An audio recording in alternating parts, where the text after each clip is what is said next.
Yo la famille, j'espère que vous allez bien, très heureux de vous retrouver aujourd'hui. Pourquoi ? Pour parler de comment ces 3 sports ont changé ma vie. Nous sommes le mardi 4 décembre, c'est l'heure du 4e podcast sur ma chaîne YouTube. Je suis extrêmement heureux de vous accueillir pour ce sujet qui me tient énormément à cœur depuis longtemps et dont j'ai envie de vous parler depuis un sacré bout de temps. Aujourd'hui, comme vous l'avez compris, on va donc parler de comment ces 3 sports ont changé le cours de mon existence. Comment ces 3 sports m'ont permis d'évoluer, tant dans mes façons de penser que mes façons de voir la vie, d'évoluer, de progresser, bref, tout ça. Comment ces 3 sports ont changé ma personnalité, ma vision de la vie, ce que je peux faire dans la vie éventuellement. Rentrons donc tout de suite dans le vif du sujet avec le premier sport que j'ai pratiqué et ce depuis ma plus tendre jeunesse. Il s'agit du foot. J'ai fait du foot pendant environ 8-9 ans et il faut dire que c'est un sport qui m'a beaucoup passionné. Laissez-moi vous dire que j'ai passé des heures, voire même des dizaines, des centaines d'heures à regarder le foot à la télé, à regarder les résultats de Ligue 1, à regarder les résultats de l'équipe de France. Bref, j'ai passé mon temps à écouter, à regarder du foot et c'est vraiment un sport que j'ai énormément aimé et que j'aime toujours autant d'ailleurs, puisque comme vous l'avez vu sur ma chaîne YouTube, si vous suivez un temps soit peu la chaîne, je suis désormais éducateur de foot en U13C. Mais bref, c'est pas le sujet. Pourquoi le foot a changé ma vie ? Pour plusieurs raisons. La première, c'est que le foot est un sport collectif. Et qui dit collectif, dit rentrer dans un groupe, rentrer dans une entente collective et donc rentrer dans une communauté. Le foot permet à quelqu'un de s'intégrer à un groupe. Et c'est vraiment ça qui est chouette, c'est qu'on partage des moments ensemble, il y a une vraie valeur qui est collective et qui est super chouette et super enrichissante parce que chacun apporte sa connaissance, chacun apporte son point de vue et c'est ce qui nous permet tous d'aller vers l'avant et de progresser.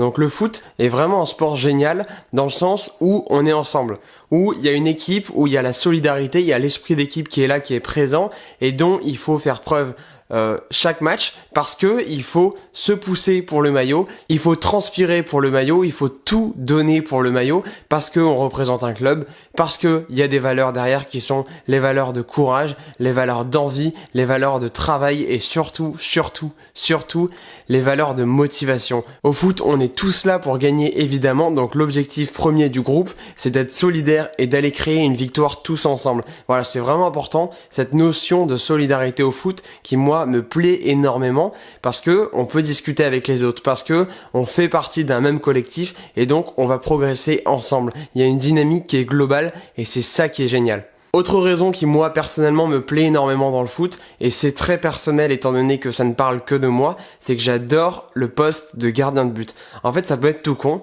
mais je trouve que quand on est gardien de but, on a un rôle qui est totalement différent de la majorité des joueurs de l'équipe, voire même de tous en fait quand on est sur le terrain, et c'est ça que je trouve génial, c'est quand t'es gardien de but, voilà, t'as la vision de tout le jeu, tu peux encourager tes défenseurs, tu peux dire à certains joueurs qui sont mal placés, qui font des erreurs, qui feraient mieux de se replacer à tel ou tel endroit, et c'est ça que je trouve génial dans le poste de gardien de but.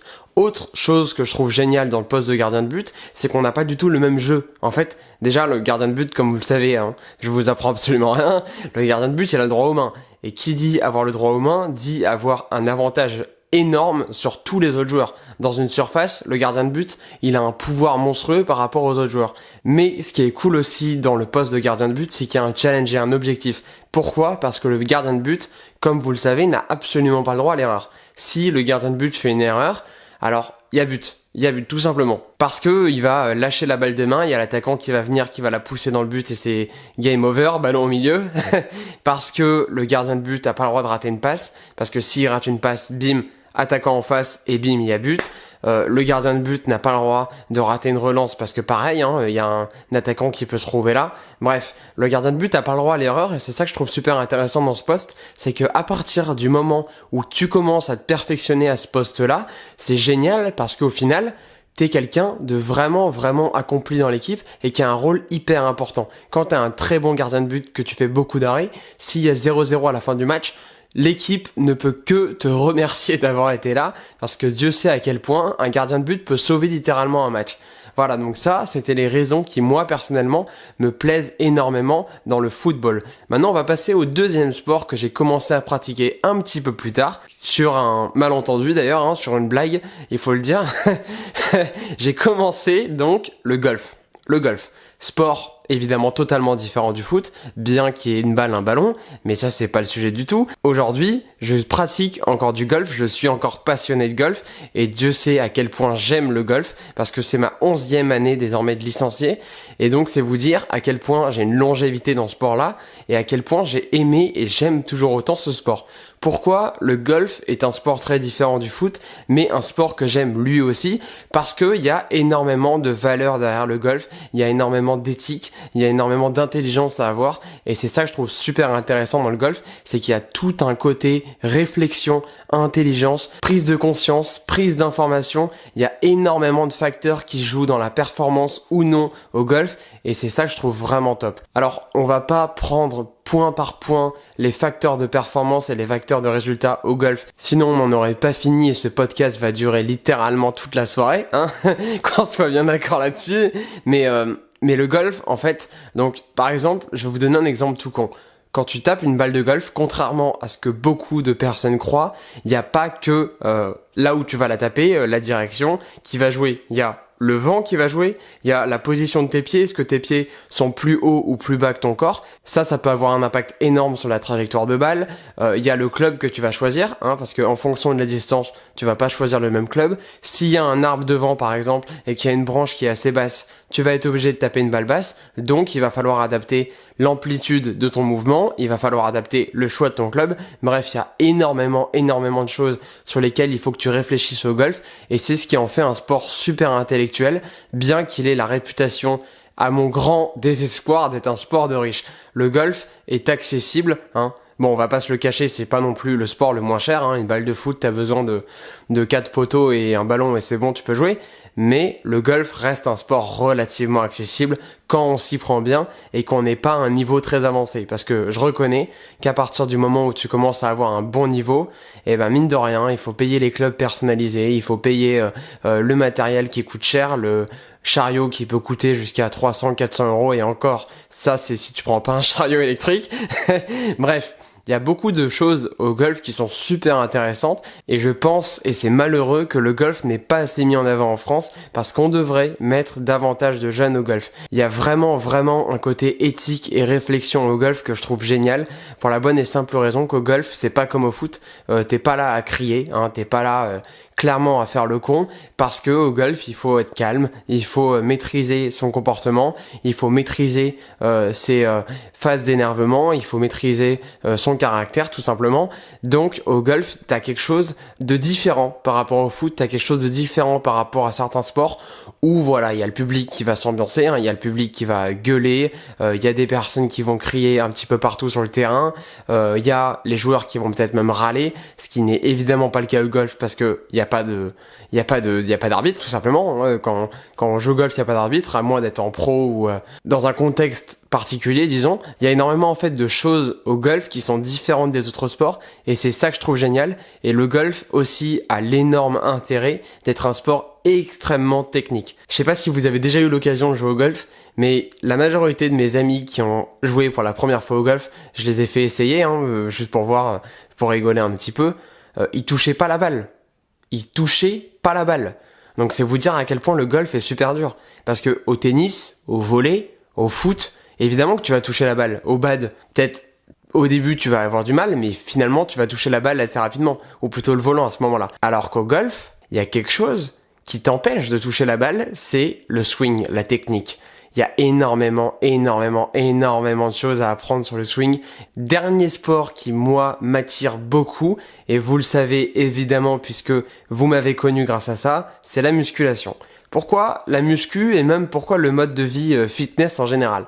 La muscu est un sport qui, moi, me plaît énormément. Déjà pour la question de développement personnel, tant au niveau physique qu'au niveau mental, ça c'est clair et net, hein, on va pas se le cacher, avoir un beau corps ça fait toujours plaisir.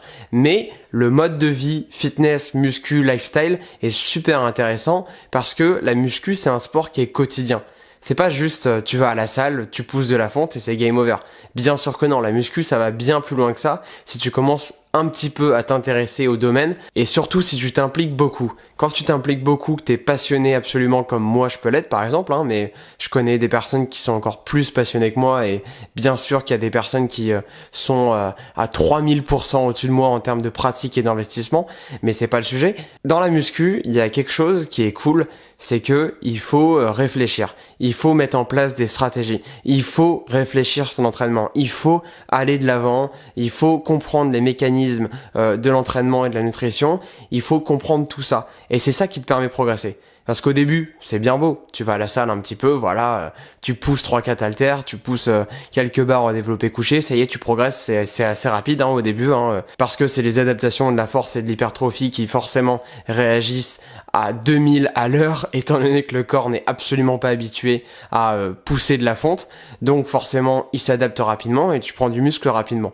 Mais à partir du moment où tu commences à avoir un niveau intermédiaire, comme moi, j'ai actuellement, là, il va falloir fractionner ton apport calorique, il va falloir faire attention à tes macros, à ta fenêtre anabolique, bref, il y a énormément de facteurs à prendre en compte dans la musculation et il y a surtout beaucoup de facteurs à maîtriser et c'est ça qui est super intéressant. Parce que quand tu arrives à un niveau intermédiaire, d'un coup, tu te retrouves dans la difficulté, d'un coup, tu as l'impression que c'est beaucoup moins facile qu'au début. Et c'est le cas, c'est beaucoup moins facile qu'au début. Parce que tu te rapproches de ta génétique naturelle, parce que tu te rapproches d'un niveau qui peut être élite, parce que tu te rapproches de beaucoup de facteurs qui t'empêchent de progresser. Et donc c'est ça qui fait que la muscu est géniale.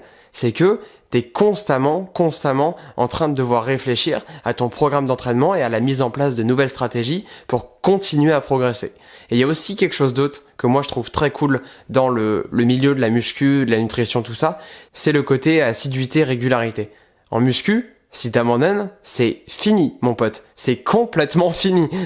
Si tu vas plus à la salle, tu vas pas perdre tes muscles, évidemment. Il y a le système de mémoire musculaire, mais tu vas quand même un petit peu, entre guillemets, dégonfler, si tu vois ce que je veux dire. Tu vas dégonfler. Pourquoi ? Parce que t'imposes plus à ton corps des charges qui sont suffisamment importantes pour continuer à avoir une masse musculaire intéressante, entre guillemets, je dis bien entre guillemets, pour la bonne et simple raison que porter un piano, pousser une porte, porter ta brosse à dents, amener la fourchette à ta bouche quand tu manges, ça demande pas de muscles incroyables. Et ton corps, naturellement, a suffisamment de muscles pour faire toutes ces actions-là.